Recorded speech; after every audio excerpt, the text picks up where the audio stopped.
नमस्कार। मैं वीके शास्त्री अपने चैनल के माध्यम से आप सभी दर्शकों का बहुत बहुत स्वागत करता हूं।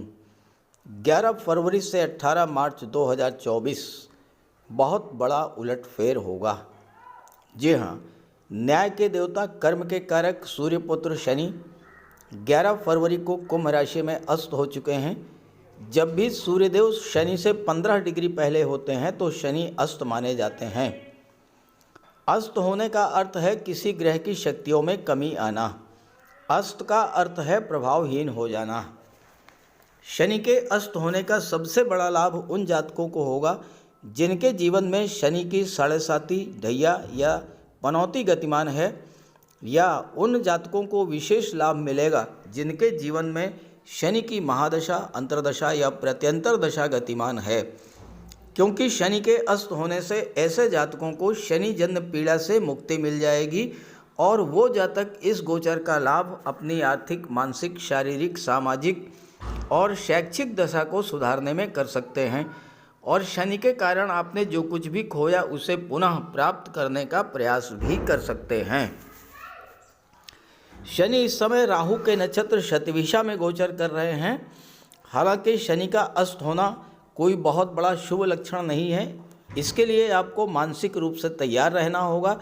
साथ ही अगर आप मन से मजबूत रहेंगे, ईश्वर से जुड़े रहेंगे, अपने इष्ट देव की आराधना करते रहेंगे तो शनि के अस्त होने का कोई विशेष प्रभाव आप पर नहीं पड़ेगा। क्योंकि आप पर कितनी ही परेशानी क्यों ना आए, आपके इष्ट आपको उस परेशानी से बचा ले जाएंगे। तो आइए समझते हैं कर्क राशि के जातकों पर शनिदेव के अस्त होने का क्या प्रभाव पड़ेगा। ये विश्लेषण आपकी चंद्र राशि के आधार पर किया जा रहा है और वीडियो के अंत में मैं आपको शनिदेव के उपाय भी बताऊंगा। तो ये है कर्क राशि के जातकों की कुंडली। शनिदेव का गोचर आपकी कुंडली के अष्टम भाव में है। शनिदेव कर्क राशि के जातकों के लिए योग कारक नहीं होते हैं और शनि का गोचर 8वें भाव में कर्क राशि के जातकों को विशेष कष्ट देने वाला रहा होगा। क्योंकि 8वां भाव अपने आप में कष्टों का, पीड़ाओं का, दुखों का, बदलाव का, रुकावटों का भाव होता है, परिवर्तन का भाव होता है। और यहाँ पर शनि का गोचर आपके लिए पिछले 1 वर्ष से लगातार जीवन में तरह तरह की परेशानियाँ, कार्यों में बाधाओं का आना, इस तरह की चीज़ें, और सबसे बड़ी बात तो ये कि अचानक से स्वास्थ्य का खराब हो जाना, खास करके कमर के नीचे के रोगों से पीड़ित होना, चोट चपेट दुर्घटना की स्थिति बनना, ये सब समस्याएं आपके साथ लगातार चलती आ रही हैं। लेकिन शनि जब अस्त हो चुके हैं और यहाँ पर सूर्य का गोचर है और सूर्य पर अष्टम भाव का दोष नहीं लगता है, तो ऐसे में इन 35 दिनों में सबसे पहला कार्य तो यही होगा कि आपका कोई पैसा अगर कहीं डूब गया था, वो पैसा आपको प्राप्त होगा। गुप्त धन की प्राप्ति होगी इस गोचर काल में। आप ज्योतिष, तंत्र मंत्र या रिसर्च से जुड़े हैं तो ये समय विशेष लाभ का होगा। और अगर आप ज्योतिष, तंत्र मंत्र से जुड़ना चाहते थे तो उसके लिए भी ये समय बहुत अच्छा रहेगा। आप मार्केटिंग के क्षेत्र से, इंश्योरेंस के क्षेत्र से, डाटा प्रोसेसिंग या डाटा एनालिसिस के क्षेत्र में जाकर के कार्य करने की इच्छा थी, लेकिन उसमें बाधाएं आ रही थीं, तो इन 35 दिनों में आप उन क्षेत्रों में जाकर के अपना कार्य शुरू कर सकते हैं और उसमें आपको सफलता मिलेगी। आप ऑडिट के क्षेत्र में, टैक्सेशन के क्षेत्र में भी जा सकते हैं और इन क्षेत्रों से जुड़ करके इस समय आपको लाभ मिलेगा। ध्यान दीजिएगा कि ये 35 दिन आपको अचानक धन लाभ तो देने वाले होंगे ही। डूबा हुआ गुप्त धन अचानक से आपको प्राप्त होगा, लेकिन ध्यान रखिएगा कि अगर आपने सावधानी नहीं बरती स्वास्थ्य को लेकर के तो अचानक से आपका स्वास्थ्य भी खराब हो सकता है और आपका पैसा कहीं फंस सकता है। तो सावधान रहें। इन 35 दिनों में किसी को पैसा उधार मत दीजिएगा, निवेश करने से बचिएगा। यहाँ पर गोचर करते हुए शनि की दृष्टि दशम भाव पर पड़ रही थी और शनि के कारण आपके कार्य क्षेत्र में लगातार उठापटक बनी हुई थी, कार्यों में बाधाएं आ रही थीं। कोई नया काम आप शुरू करना चाह रहे थे लेकिन नहीं कर पा रहे थे। अब शनि अस्त हो चुके हैं। शनि के अस्त होने का सीधा सा प्रभाव ये होगा कि इस समय आप कोई नया कार्य व्यवसाय करना चाहते हैं तो कर सकते हैं। 8वां भाव परिवर्तन का होता है, यहाँ पर सूर्य हैं बैठे हुए, तो इस समय अपने कार्य व्यवसाय में कोई परिवर्तन भी अगर आप करना चाहें तो परिवर्तन कर सकते हैं। नई नौकरी के लिए, नया व्यापार शुरू करने के लिए भी ये 35 दिन बहुत अच्छे रहेंगे। 10वें भाव पर शनि की दृष्टि पड़ने से कार्य क्षेत्र में जो संघर्ष बढ़ा था अब वो समाप्त होगा और आपके रुके हुए काम जो हैं वो पूरे होंगे। दूसरे भाव पर शनि की दृष्टि पड़ने के कारण पैसा टिक नहीं रहा था, धन का संचय नहीं हो पा रहा था। पैसा आ तो रहा था लेकिन वो पैसा जितना आता था उससे कहीं ज़्यादा खर्च हो जाता था।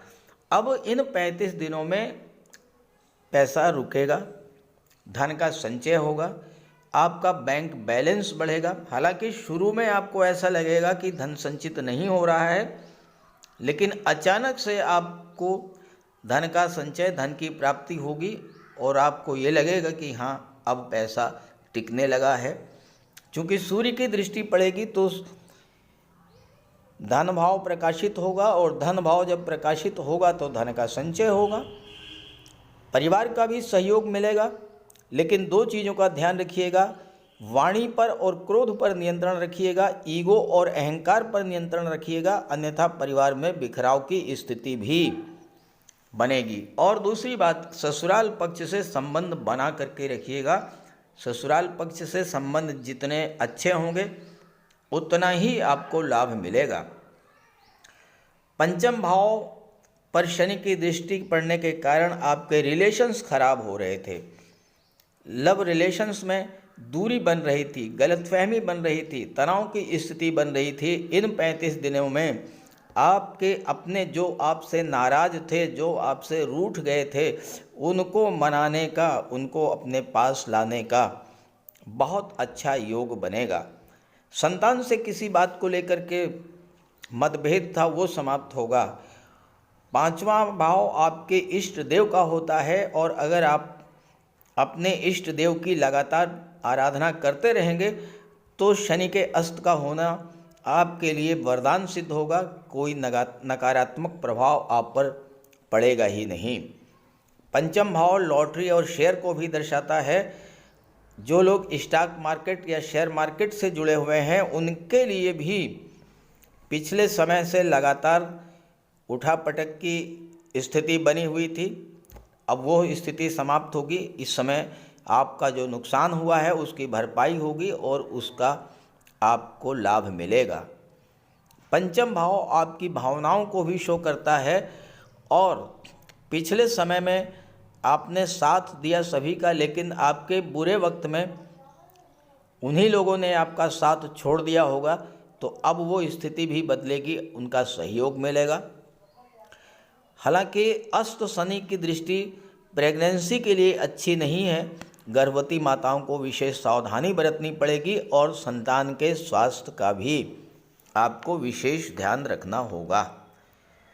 तो इसके लिए आप शनिदेव का उपाय करते रहिएगा। बात करते हैं उपायों पर। ज्योतिष शास्त्र में कहा गया है कि शनि जिस पर प्रसन्न होते हैं, यानी जिसका शनि ग्रह मजबूत स्थिति में होता है, तो शनिदेव रंक से राजा बना देते हैं, और शनि अगर कमज़ोर हुए, खराब हुए, तो राजा भी रंक हो जाता है। शनि के मजबूत होने से लोहा, मशीनरी, कारखाने से जुड़े व्यापार में तरक्की होती है, कोर्ट केस में विजय मिलती है, कार्यों में सफलता प्राप्त होती है, सांसारिक समस्याओं से मुक्ति मिलती है। और शनि को न्याय का प्रतीक माना गया है। यदि शनिदेव मजबूत हैं तो आपके साथ अन्याय नहीं होता। जब शनि खराब होते हैं तो बड़े से बड़े कष्ट झेलने पड़ते हैं। तो बात करते हैं शनि के उपायों के बारे में। ऐसा कोई भी कार्य न करें जो कि शनि को पसंद नहीं है। शनिदेव को इलीगल कार्य पसंद नहीं है। झूठ, फरेब, छल, कपट, धोखाधड़ी, बेईमानी, ये सब शनिदेव को पसंद नहीं है। शनिदेव को परिश्रम, अनुशासन और व्यवस्था पसंद है, तो ऐसे कार्य कीजिए। गरीबों की मदद कीजिए, बुजुर्गों, दिव्यांगों को भोजन दीजिए, वस्त्र का दान कीजिए, किसी ओल्ड एज होम में जाकर के, किसी अनाथालय में जाकर के दान पुण्य का कार्य कीजिए, तो इससे शनि को बल मिलेगा। अगर आपका शनि कमज़ोर है तो आपको कम से कम 19 शनिवार व्रत रखना चाहिए, और इसके साथ साथ शनिवार के दिन एक कटोरी में सरसों का तेल लेकर उसमें अपना चेहरा देखिए और उस तेल को किसी को दान कर दीजिए। इसके अलावा शनिवार के दिन एक पात्र में जल, दूध, चीनी, काला तिल और गंगा जल ये रख लीजिए। इसके बाद पश्चिम दिशा की ओर मुँह करके पीपल के वृक्ष को अर्पित कर दें, इससे भी शनि को बल मिलता है। शनिवार के दिन उड़द से बनी पंजीरी, पकौड़ी, चीला, बड़ा ये सब खाना चाहिए। सरसों के तेल में बने भोज्य पदार्थ ग्रहण करना चाहिए, इससे शनि ग्रह को ताकत मिलती है। केले का भी आप सेवन कर सकते हैं, और शनिवार के दिन कंबल, जूता, चप्पल, लोहा, काले कपड़े और नारियल जटा वाला ये भी आप दान कर सकते हैं। सरसों का तेल का दान कर सकते हैं। और अगर शनि कमज़ोर है तो आपको नीलम धारण करना चाहिए, लेकिन इसके लिए किसी आप योग्य ज्योतिषी की मदद ले लें। तो ये सब उपाय आप करेंगे तो आपको बहुत बड़ा लाभ मिलेगा। नमस्कार।